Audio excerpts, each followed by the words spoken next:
Good afternoon and welcome to the City Council closed session meeting of Tuesday, March 5th, 2021. I now call the meeting to order. Madam Clerk, would you please do the roll call?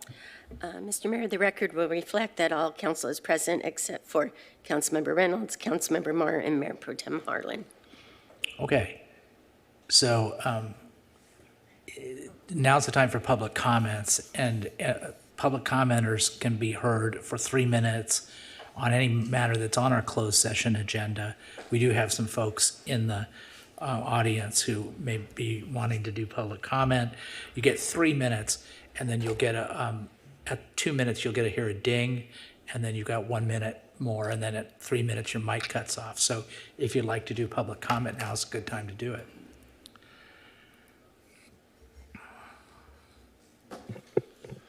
Hi, Mayor and Council. My name is Steve Cedarquist. I'm a general contractor, and I'm also a contractor for HCTV. And I've been working with Dennis now on this project over here on Wallace. And I just want to say that, I was a little surprised when we went there how the receiver's been taking care of the property. But I really think there's a really big need for this property to have us back, and let's get this thing working. I'm working with Homemade Orange County, and we're working with Transition Homeless. We're actually doing a show on it right now in downtown Orange. And what I'd like to do is, I talked to Dennis about this, is really convert this property to transitioned homeless families. And there's such a need for it right now in the county that we need homes for these transitioned families. And I just would really encourage the council and you, sir, to let's get this behind us so we can get this place rebuilt. Obviously, they haven't, done much with it except for let homeless people maneuver around and break into it. And so I think it's important we get it back, take control of it, get some cameras up, and get this thing back in operation. That's all I got. All right, thank you. Appreciate it. Thank you, sir. Yes, sir. Let's do the timer this time? We do a we do a timer. Okay. It starts at 3. Okay. You can go. First of all, I want to thank you for taking this up and looking at this problem. I appreciate the effort. It's hard to present my case in 3 minutes. I would love the opportunity to explain it in detail with the documents that I have and all that. But what's going on here at the property is really morally wrong. This property has been this way for 30 years. The appellate judge affirmed that this is how it was when I purchased it. When the building was built, the zoning allowed for 12 units back in the time. And I got cited after purchasing it, and I got 3 days to abate the condition, 3 days. I then showed the city in 2015 my approved plans, which are right here, as-built plans of exactly what's on the property. I have signed off job cards, and when I presented that to the city, they said these plans have expired. And my question was, how can as-built plans expire? They're right here in the documentation. But they said, no, it doesn't matter. You had 3 days to fix it. You didn't fix it, so we're going to bring in a receiver. The receiver has now been there 4 years. And only thing that's happened is something like 150 police calls, a fire, graffiti, broken windows, and everything. And the fact is, the property is good, just needs to be fixed up. The receiver on the project, who's been there for 4 years, says it's only allowed to have 6 units. Well, the problem is the zoning code allows for 6, but the general plan amendment allows for 12. And if you take into consideration the state laws and the ADU laws and stuff like that, 14 units are available easily, and that's what's there now. We had an SB 330 plan in with the city for over a year, and they refused to look at it. They didn't want to look at it because they said the receiver said he only wants 6 units, and we're going to do what this receiver says. If the city is serious about having low-income housing, we have a perfectly good building right there that we can fix and have ready to go, even with all the damage that the receiver has kind of overlooked, and that could be back in business in 2 months, 3 months. All I'm asking is the receiver is in the way now. The place is vacant, and I would like the opportunity to work with the city. Whatever you want built there, I'll build it. I'll even sell it. I'll get out of the city's hair. But having a receiver just let the property go to waste while we have all these police calls and all this nuisance and all this stuff that's going on there, a fire, one of the whole units got burned up. And they're called my 3 days. I had 3 days to address it, and they've had 4 years. I would like to work with the city, and I hope you would look at it and say, let's this property, and just visit the property, you'll see, it is not for demo. Right, thanks, sir. Appreciate it. Okay, so is there anybody else that wants to do public comment? Anybody on Zoom, Madam Clerk? Yes, Mr. Mayor, Steve Sheldon, please. Okay, Mr. Sheldon, you have the floor, 3 minutes.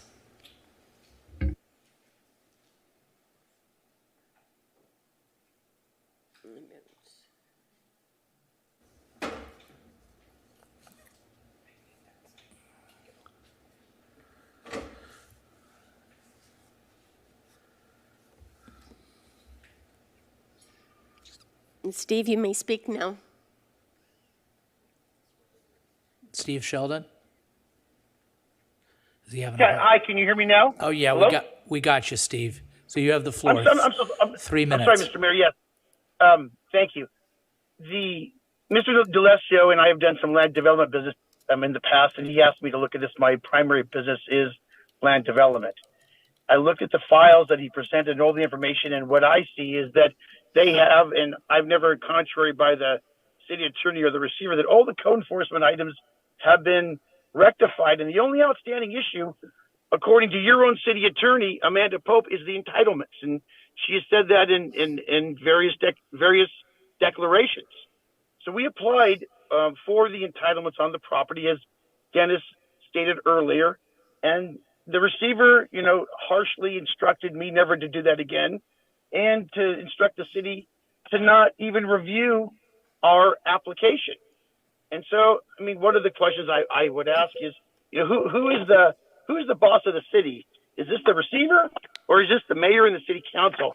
Because I don't think the receiver can point to a court order that prohibits the city from looking at this application so that we can solve the problem. And as Mr. DeLesio also mentioned, the place. You went, stop the time. We can't hear you at this point, Steve. I don't know what happened, but you trailed off. Oh, is that you? Yes. Okay, hold on. Now he gets to come. This is our first hybrid public comment that we've ever had. It never happened. All right. Okay, turn your thing off, and we'll pick up. How much time does he have? 1 minute, 40 seconds. 1 minute. Oh, so that's right in front of me. 1 minute, 40 seconds. Okay. 1 minute 30? 140. 140, thank you very much. All right, So, Steve. I was discussing the nuisance on the property. And I'm not the one that called it a nuisance. Your city attorney, Amanda Pope, called it a nuisance in a letter that she wrote to the receiver, telling the receiver to abate the nuisance. So you have a receiver who's created a nuisance on the property that he's supposed to be managing. So I wonder is, do we need a receiver for the receiver? That would be a logical question to ask. And I have a copy of that letter for the pleasure of the council. And I also have a copy of the declaration that the city attorney did regarding the entitlements really being the last outstanding issue. You can certainly ask, yeah, that's my 1 minute bell. You can certainly ask that of the city attorney while you're in your closed session. And I guess, further, I'm troubled that the receiver's been able to instruct the city, and the city's followed that instruction to the best of my knowledge, not to review my plans, not to review the plans that I submitted, because I'm involved personally, and Mr. DeLesio, because, and I know this is sticky, but federal law doesn't allow the receiver to do that. There's no court order. And I have a civil right to be able to submit plans just like anybody else. And, this is Section 1983. And I think the city should take it carefully, the city council, because there's a lot of things that attach to this particular statute that the receiver is violating. I will submit that also to the city clerk, if I may. Thank you, Mr. Mayor. Yeah, thank you. Please do. If you provide that to the city clerk, she'll make copies and we'll have it in closed session.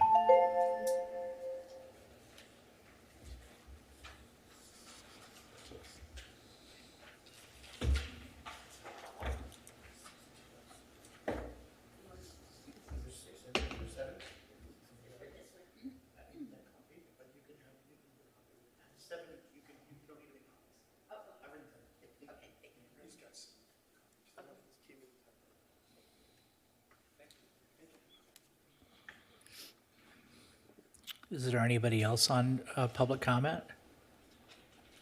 Yes, we do. Cynthia McDonald, please. You have the floor, Ms. McDonald.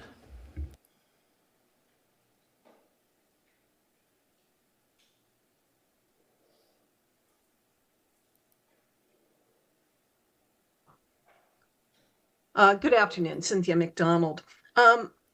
I have a question about item 7, which is the negotiations with the property over on Sunflower that's currently owned by, I'm not sure who, but Rose Equities was the original person or party putting forth this project. But